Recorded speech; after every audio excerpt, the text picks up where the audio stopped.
Hi, welcome back. So in the last video we looked at Facebook business pages, and in this video we're going to look at Facebook groups and what are they and how do you find them.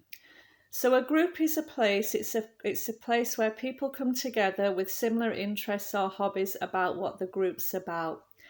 When you're in a Facebook group, usually it's a private group, so your friends and family don't see what you post in that group, and there is a way of checking that. Groups can be a fun place to be, to discuss or to learn or to look at posts that people are chatting about on subjects that are of interest to you, and just to comment and chat with other people as well. So how do you find Facebook groups?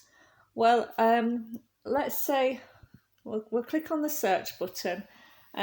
So say you were interested in, I don't know, baking, for example. So let's see what comes up. So I've just typed in the search term baking, and one of the options that it's given me here, which I'll click on, looking down the list, is baking groups on Facebook. So if I tap on that, and it's going to give me a list of groups all about this subject. So the first one, Baking Tips and Tricks, it's a private group. It's got 197,000 members, that one, so it's a busy group. I'll just show you where that information is. You can see underneath the link there that it says 197,000. There we go, members.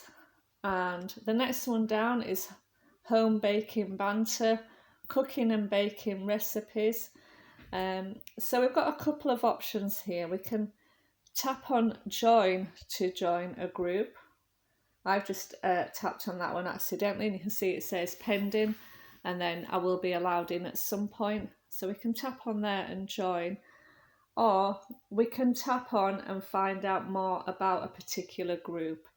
So let's have a look just at this one, for example, cooking and baking recipes, and we'll just tap on there. So the group will open, but I'm not yet a member of this group, so it's going to give us a little bit more information again that we can have a look at to see if this group's relevant to us. So there's an about section on every group with a see more button there that you can tap on and have a read and see if this group's right for you, and it says where the group's based as well. I'll just use the back button to go back. Let me just tap in on it again. And the other thing to be aware of is where it says private group there, that only members can see who's in the group and what they post. So if you're discussing anything or anything, say, that you may not want your family and friends to see, put it that way, they won't whenever the group says it's private, unless obviously they're a member of that group, and they will see what you post then. So that's just good to be aware of on that. Some groups may not be private, so just have a look at that when you're joining, and you'll know if you're putting anything in, if your family and friends can see it as well. So you can click and decide and click on join group. Sometimes groups have rules, so they will also always ask you to abide by the rules on here, so that you can be aware of that. There may be lists of members down at the bottom as well. These are all pictures of members on here. Tells you the group activity, 28 posts being created a day, 716,000 members, and it was created 5 years ago. So that's just how you find a hobbies and interests group. And for those that saw my last video, you know I'm interested in sewing and fabrics, and that's how I find some of the sewing groups that I'm in and have joined them. And there'll be groups on maybe artists or painting, maybe for those that like painting. If I just type in painting groups and tap on groups. So acrylic and art for beginners, watercolour for beginners and beyond. So you can see, you can find, groups on anything really. There's probably even groups for different pets or shopping or all kinds of things. But the other groups that people quite like are the local groups. So for example, in Crossgates, if I just start typing Crossgates in the search bar, there's quite a few local Crossgates groups that people quite like. The ones that show the old photographs, which are these three here probably, are the main ones on Crossgates. So if I tap, and I'm already a member of these, so if I tap on Crossgates present and past, it's telling me there's 9,000 members up here. It's a private group. I'm already a member, but you'd have to request to join if you're not a member. And yeah, you can just scroll down and have a look and see what's going on locally in these groups. Again, with anything, they always come with a little bit of a warning to Facebook groups. You can quite often find some people will be going on and complaining.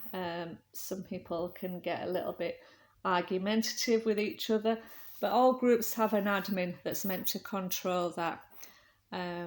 So it's just being mindful, of what you get from these groups, if you enjoy using them or not. But they can be quite handy for finding out what's going on in the area. So we'll just come out of that group. And a couple of the other groups do have old photographs of Crossgates as well. Just get back to where we were. I'm just using the back button just to get back to the list. So let's have a look. I'll just type Crossgates in again. And the yesterday, today and tomorrow group. This one I think does have a lot of old photos as well as people asking for information. But if you purely want to just see the photos instead of looking down the posts, you can see it says photos and albums there. So again, this is where I just say get curious and just tap on and explore. So I've just clicked on the photos of this group, and all these are photos that people have shared. And I'm just scrolling down gently. When you're scrolling down, if you just be mindful not to tap heavily on a photo as you're scrolling, because if I tap like that, that photo will get big and it thinks I want to look at it. So there's a difference between tapping and scrolling. So I'll just use the back button to go back. So I'm just very lightly putting my finger on and just scrolling up these photographs. And you'll see there's obviously photos of things you might not want to see, but there's photos of old Crossgates as well on here that people quite like to look at as well. And when you're in a group, you can either visit the group like I've done, or the posts from that group, you will see quite a lot of them in your newsfeed as well, which if you remember when I showed you my newsfeed, if I just go back, I'm seeing posts from the groups that I'm in, and we know that because that one says it's a group post there, if you remember from the last video that I showed you. So you will see them in your newsfeed as well. It's just that you might not see every post in that group, and that's one down there from Crossgates yesterday, today and tomorrow. So that's how groups work. If for any reason you decide, you can leave a group if you want to, but it's worth just finding maybe a couple in the area. I'll just start off with one in the Crossgates area, see if you like it, and just go from there. So have a little look around and see how you get on.